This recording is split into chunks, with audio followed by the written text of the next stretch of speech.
Welcome to the channel. இப்போ நீங்கள் பார்க்குறது வந்து புடலங்காய் கூட்டு.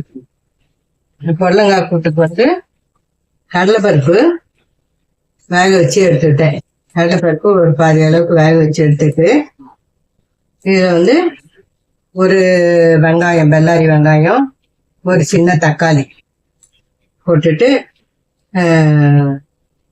தேங்காய், சீரகம் அரைச்சி விட்டுருக்கேன். அப்புறம் வந்து தூள், மிளகாத்தூள் வந்து நான் வந்து பச்சை மிளகா போடல, இதுக்கு வெறும் மிளகாத்தூள் ஒரு 3/4 டீஸ்பூன் போட்டிருக்கேன். ஏன்னா பச்சை மிளகா வந்து அவ்வளோ நாங்கள் யூஸ் பண்ண மாட்டோம், அதனால வந்து வெறும் மிளகாத்தூள் போட்டேன். அதுக்கப்புறம் வந்து கடுகு, காஞ்ச மிளகா, கருவேப்பிலை தாளிச்சு கொட்டியாச்சு. இது வந்து புடலங்காய் வந்து ஒரு 1/4 கிலோ புடலங்காய் இருக்கும். 2 புடலங்காய், மீடியம் சைஸ் புடலங்காய் 2 புடலங்காய் போட்டு உப்பு போட்டாச்சு. போட்டு இப்போ பாருங்க எல்லாம் ரெடி ஆயிடுச்சு. ஈஸியாக பண்ணிடலாம் புடலங்காய். இது வந்து மெத்தடே வந்து நான் ஈஸியான மெத்தட்லாம் சொல்லித்தரேன். நான் இன்கிரீடியன்ஸ் சொல்லிடுவேன். இன்கிரீடியன்ஸ் வந்து அதான் கடலைப்பருப்பு வேக வச்சு எடுத்தாச்சு, மஞ்சத்தூளும் பெருங்காயமும் போட்டு, அதுக்கப்புறம் வந்து ஒரு வெள்ளாரி வெங்காயம், ஒரு தக்காளி போட்டாச்சு. அதுக்கப்புறம் வந்து புடலங்காய், இது தேங்காய், சீரகம் அரைச்சி விட்டுட்டேன். கடுகு, காஞ்ச மிளகா, கருவேப்பிலை தாளிச்சு கொட்டியாச்சு. இதுதான். வெறும் மிளகாத்தூள் சும்மா ஒரு 1/4 டீஸ்பூன் போட்டிருக்கேன். எல்லாம் ரெடி ஆயிடுச்சு. இப்போ நீங்க வந்து கடலைப்பருப்பு வெந்துட்டதுனால நீங்க வந்து அப்படியே புடலங்காய் வேக வச்சோம், அப்படியே தீயில வேக வச்சாலும் சரி, அவசரமா வேணும்னா சவுண்ட் போட்டு எடுத்தாலும் ஒரு 3 சவுண்ட் போட்டு எடுத்தீங்கன்னா புடலங்காய் ரெடி ஆயிடும். இதுதான் சூப்பரா புடலங்காய் ரெடி ஆயிடுச்சு. பாருங்க, அருமையா ரெடி ஆயிடுச்சு. இது ரொம்ப ஈஸியா மீன் குழம்பு இருக்கும். மீன் குழம்பு இருக்கு, சைட்ல ஒரு சாஃப்டான ஒரு டிஷ் இருந்தா உங்களுக்கு அந்த காரத்துக்கு இது கொஞ்சம் நல்லா இருக்கும். பருப்பு கூட்டு மாதிரி சேர்த்து சாப்பிட்டீங்கன்னா நல்லா இருக்கும். அதுக்காக இது வெந்த பிறகு கடைசியில வந்து கொத்தமல்லி போட்டு இறக்கிட வேண்டியதுதான். இப்போ கொஞ்சம் பச்சை கருவேப்பிலை போட்டுக்கிறேன். இது வந்து இதான் புடலங்காய் கூட்டு. ரொம்ப ஈஸியா மெத்தட்ல செய்யக்கூடியது.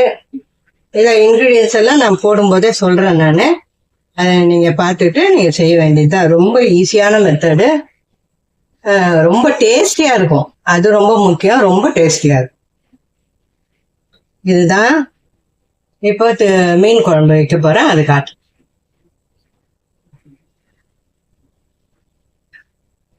மீன் குழம்புக்கு பாத்திரம் காஞ்சிச்சு, எண்ணெய் ஊற்றிருக்கேன். ஒரு 3 டேபிள் ஸ்பூனு கடுகு, வெந்தயம்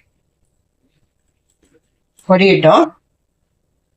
அதுக்குள்ள இது மசாலா வச்சிருக்கேன். பாருங்க, இந்த மசாலா வந்து கொஞ்சம் வெங்காயம், கொஞ்சம் தக்காளி, அப்புறம் பூண்டு ஒரு 10 பல்லு, மிளகு, சீரகம், கருவேப்பிலை. மிளகு 1 டீஸ்பூனு, சீரகம் 1 டீஸ்பூனு, கருவேப்பிலை கொஞ்சம் கைப்பிடி போட்டு நல்லா அரைச்சிக்க வேண்டியதான். அதை அரைச்சிட்டு வந்துடுறேன். கடுகு பொரிஞ்சிடுச்சு. கடுகு பொரிஞ்சிச்சு. வெங்காயம், ஒரே ஒரு பச்சை மிளகாய், தக்காளி.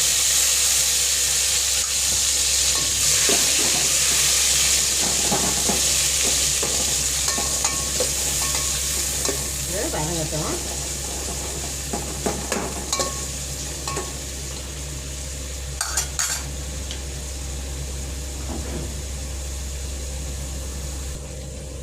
இப்போ அரைச்ச மசாலாவை போட்டுக்கலாம்.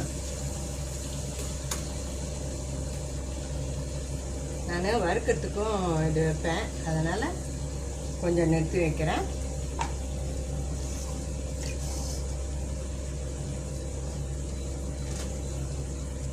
மஞ்சத்தூள். மஞ்சத்தூள் வந்து நான்வெஜ்னா கொஞ்சம் ஜாஸ்தி போட்டுக்கோங்க. ஒரு 3/4 டீஸ்பூன் போடுவேன் நான்.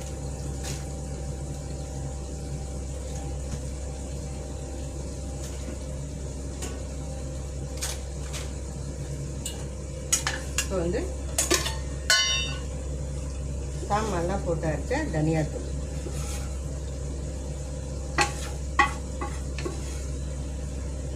சமயமாச்சு, இப்போவே அரைக்கணும். அதனால் உங்களுக்கு கரெக்டாக அளவு சொல்ல முடியல.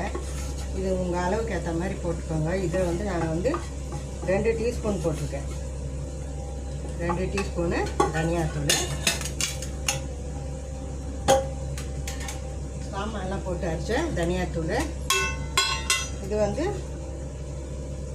வெறும் மிளகாத்தூள்.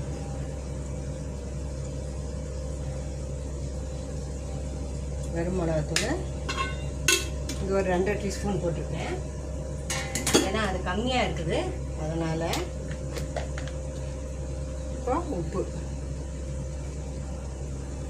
தேவைக்கேற்ப எவ்வளோ செய்கிறீங்களோ அதுக்கேற்ற மாதிரி போட்டுக்கோங்க. இது ஒரு 2 டீஸ்பூன் போட்டிருக்கேன். இப்போ வந்து தண்ணி ஊற்றிக்கிறேன்.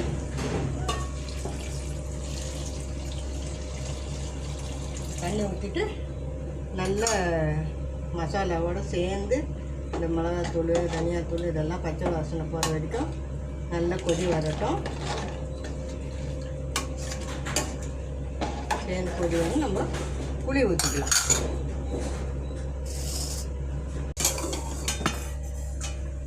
நல்லா கொதி வந்துடுச்சு. மீன் குழம்பு வெறும் குழம்புக்கு மட்டும்தான் வாங்கிட்டு வந்தாங்க. இது வந்து வெள்ளைக்கிழங்கா மீன்.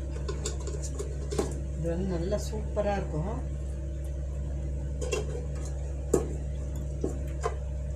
வந்து மீன் வறுக்கிறதுக்கு தம்பிக்கு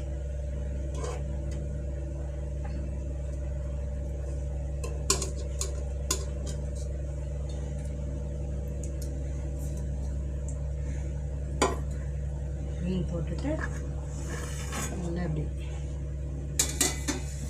குலுக்கி விட்டோம்னா அழகாக எல்லா மீனும் வந்து இதாகிடும். கிளறக்கூடாது. ஒரு 2 நிமிஷம் கொதி வந்ததும்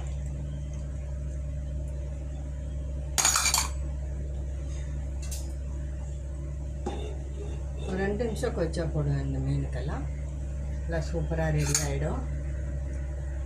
சாப்பாடு எங்கள் வீட்டில் ரெடி ஆகிடுச்சு. எல்லோரும் சாப்பிடுவாங்கம்மா.